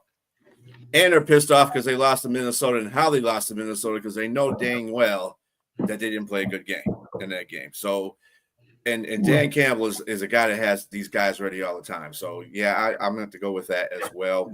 Without hesitation on that. Well, the Commanders have another issue that they're, thinking to deal with. Their new stadium, and Trump reportedly wants it named after himself. And it's going to be interesting to see what the Commanders do. I mean, in that regard. Yeah, he's also going to be at that game because it's, armed forces. Well, the veterans thing going on. So he's going to be there for the halftime festivities. And, other than that, Hopefully the Lions win this game. But that's only going to throw shade on it. But anyway, I'm not here to talk about that. Anyway, on Sunday night, those Pittsburgh Steelers, who just got done beating the Colts last week, are going to L.A. to play the Chargers, who have no Joe Alt for the rest of the year. And their right tackle is gone for the rest of the year, too. So what do you got, Jack? Yeah, you were saying how bad Tennessee was before, but they sacked Justin Herbert a bunch of times when they played the Chargers. And I'm not sold on this Pittsburgh team. I'm just not sold on them. Last week, their defense showed up, for one game this season. I mean, was that a bit of an aberration or not? And it's a hard game to pick because, with Joe Alt and the Charger offensive line being decimated. But then again, can Pittsburgh generate a lot of points from their end? And I'm going to go with the Chargers. It's a toss-up game, something like 23-20. Aaron Rodgers is having a good year. Mike Tomlin's having an excellent coaching year, despite their defense, their strength performing as poorly as they have. Just the idea they have a winning record. But I'm going to tell you with the Steelers, they're not going to be a wild card team. Either they win their division or they don't. And they have a 2-game lead over the Ravens. And they got to be peeking at their shoulder over Baltimore, because if it gets down to one game, the Steelers could then find themselves in real trouble in that regard. And I'm going to go with the Chargers today to win. It's at home, but it doesn't matter for the Chargers being at home because the home crowd in LA is minimal as is. Yeah. Do you not watch that game the Steelers defense had against the Colts? Probably the best offense in the league. One game. They were outstanding for one game. Have you watched all the other games before then? Yes, I have. But I mean, you never heard. I mean, you don't like. Oh, yeah, you're the guy that doesn't like momentum. You don't think there's any traction with that. You don't think that can ride them all the way through the next several games to help them out at all. This isn't Jack. I forgot about that. Okay, Yes. because they were able to get to Daniel Jones. I mean, I'm not getting crazy about it. It's not like they were getting to Josh Allen and Patrick Mahomes. They played Yes. a good game, the Steelers. But you're telling me they're not licking their chops. They're not licking their chops, TJ Watt particularly, against an offensive line that has already given up 29 sacks. But they got Mekhi Becton back, but they don't have Joe Alt with a high ankle sprain, and your right tackle's gone as well. And you pick up Trevor Penning from New Orleans to take up the slack. You don't see a problem with that? Oh, there's a problem with the offensive line, but they also have a great coach in Jim Harbaugh. You can only do so much. It's going to make some adjustments as they go along. Steelers don't have a high-powered offense from their end. They're not they're not going to get a lot of points in this game. I think the score is going to be low, like you say, and I agree. But I just think it's enough to where the Steelers can come in and upset the Chargers and get a win because of where they are. And I'm going to go with the Steelers here. I think that's just it's just too much on that offensive line. And we saw how when the offensive line became shaky and after they were getting all those wins in the beginning of the season, you saw the difference. And then there's no great running game right now. You're out of two good running backs, so that's also going to hurt them. And so I just think that the Steelers is just too much offensively for the deficiencies for the Chargers to overcome. And so I like the Steelers here. And this is not a double-digit game for me, but I do like them ilking out a win because of their defense. It'll be a close. It's going to be a close game. I'd be surprised if it's more than a one-score difference. Yeah, I agree. If you remember, last year these two teams played too, and they played in Pittsburgh, and it was a pretty close game. I believe Pittsburgh won that game, didn't they? Wasn't it? They beat the Chargers. Well, they beat the Chargers. That was the game that they that Herbert got hurt in, as a matter of fact. But anyway, on that note, I think I got Pittsburgh too. Chargers are running out of offensive linemen. and they don't have any running backs that can block right now. So until that shifts, they lost to the Giants because of that whole issue. They didn't have either one of the tackles, and one of their other offensive linemen, I think their guard was out in that game.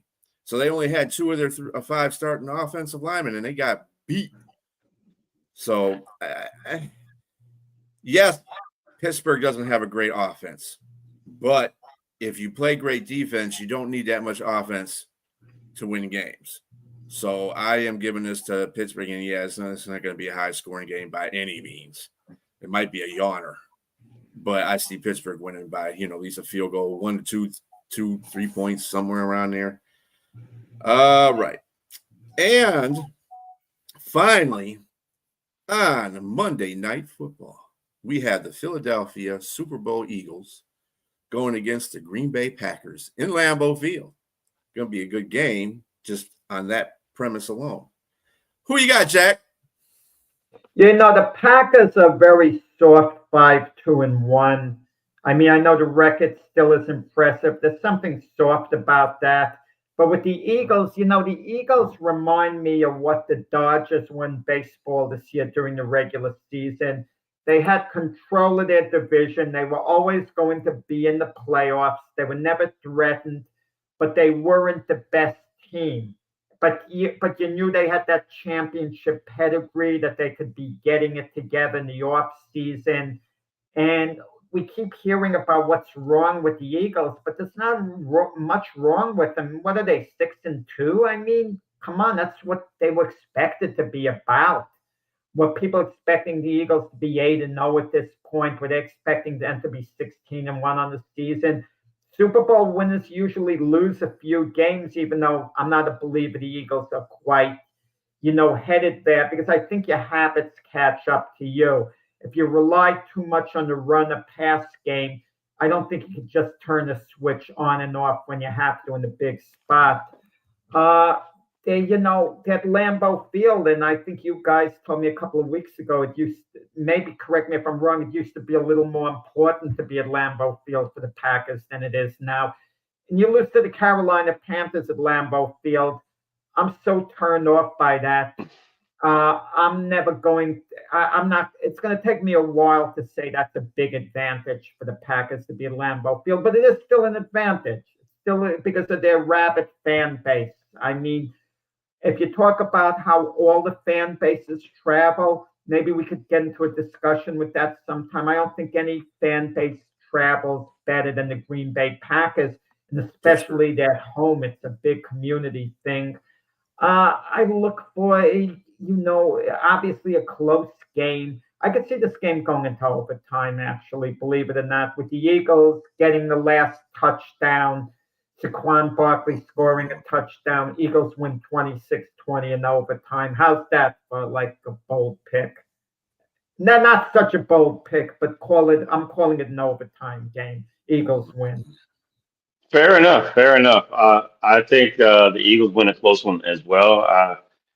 Yeah, I'm like you. I picked the Packers to win that game, and I really was disappointed in that, particularly because I don't like the Carolina Panthers. Sonya, if you're out there, I know you feel the same about the Saints.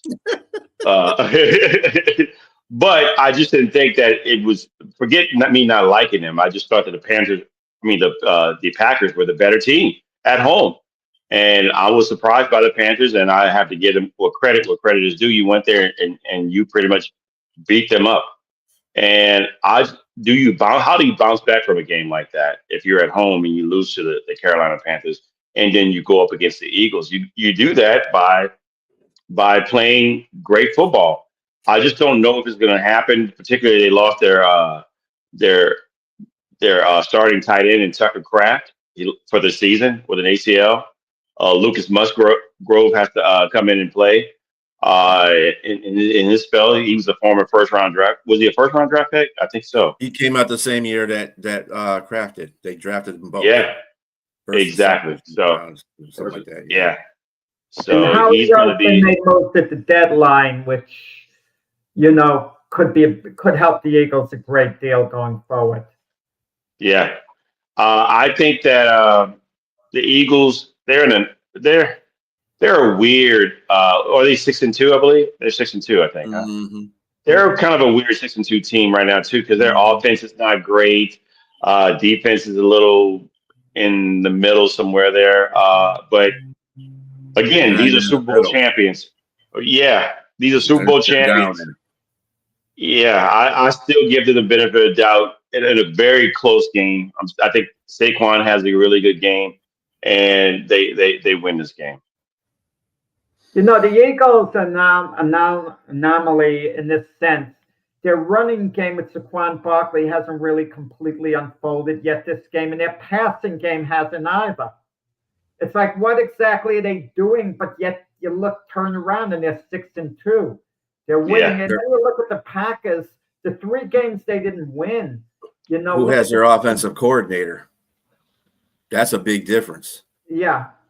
Well, but Cleveland, Carolina, they lose 2, and the Cowboys, they tie.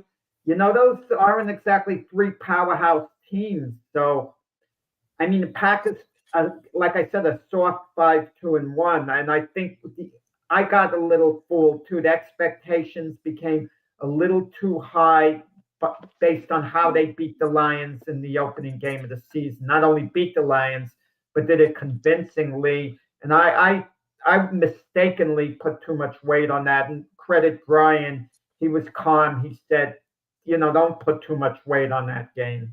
Nope. Now, mind you, if they come out and blow this team out, then you could say, okay, I don't know what was going on with them. Maybe they figured it out, and maybe they're the team that you thought that Dennis Green thought they were, you know. And everybody else let them off the hook. But maybe not. I will see. I just think that I agree with you both. This doesn't look like a really great team. I think it's just, it is what it is. I mean, look at Philadelphia though. Every year, the last 3 years, they started off and then the Eagles are this and the Eagles are that, but somehow they end up in the Super Bowl. Weird.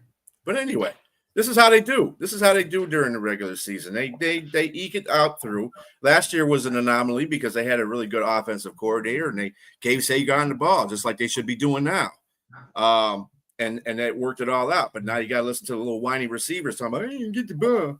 So, you know, I guess, you know, I don't know. But they're still a team to be reckoned with. Their defense is a little more softer than it was last year, but they're still winning games. And considering the games that they lost to the Broncos, who are a very good team, and they're a very good defensive team. So you can't take anything. They didn't have any bad losses to bad teams. They had two losses against 2 pretty good teams. So it's not like it's, you know, but Green Bay, don't believe in Green Bay because they lost to Cleveland. You tied to Dallas when you're supposed to go there and dominate both those teams. And then you play the Panthers at home and lose, who you're supposed to dominate. And Micah Parsons, 0 sacks, 0 pressures on the Panthers, who don't have the greatest offensive line in the world. So what's going on? See, this is what Micah Parsons takes games off. This is what he does. And this is what he did in Dallas too, to the detriment of Dallas. But I think this is what Jerry Jones was talking about. You got to listen to sometimes what he says. He's not the clown that everybody always makes him out to be. Sometimes he is, but he does talk some sense. He knows his players that he had. So looking at that, and then looking at the fact that, Philly, you guys got this in a close game, but I think Philly blows this open. I think they win like by 10 points. I can't see this being a close game. I just can't. Do you think Quinnen will? I mean, we pretty much finished the games, but do you think Quinnen Williams could be as good on the Cowboys as Micah Parsons was for the Cowboys? Yeah. Well, as far as run stopping, he's the best run stopping defensive lineman in the NFL. So that'll help. And that's what Jerry wanted. Didn't he say that all along? He wanted to stop the run? Yeah, Parsons, the great pass rusher, a lot of pressure. Parsons is having a good season on balance. Let's not make him out like, he's faulted since coming to the Packers. He's having a good year. And my question to you is, I mean, to you both, does Kenny Clark and Quentin Williams play together on a defensive line? Would they have packages where they put them both in there with the defensive ends, or where they sub and play them one at a time? Or just remember, they have another defensive lineman, a defensive tackle. They just paid a lot of money to. What's his name? It's a long. I know you're talking about. Yeah, Yes. yeah. So they just paid him. So it could be him working it. They have like a dominating front line if you look at it. Because Kenny Clark can come in there and take a give everybody else a rest for a couple of plays, and you really haven't changed anything.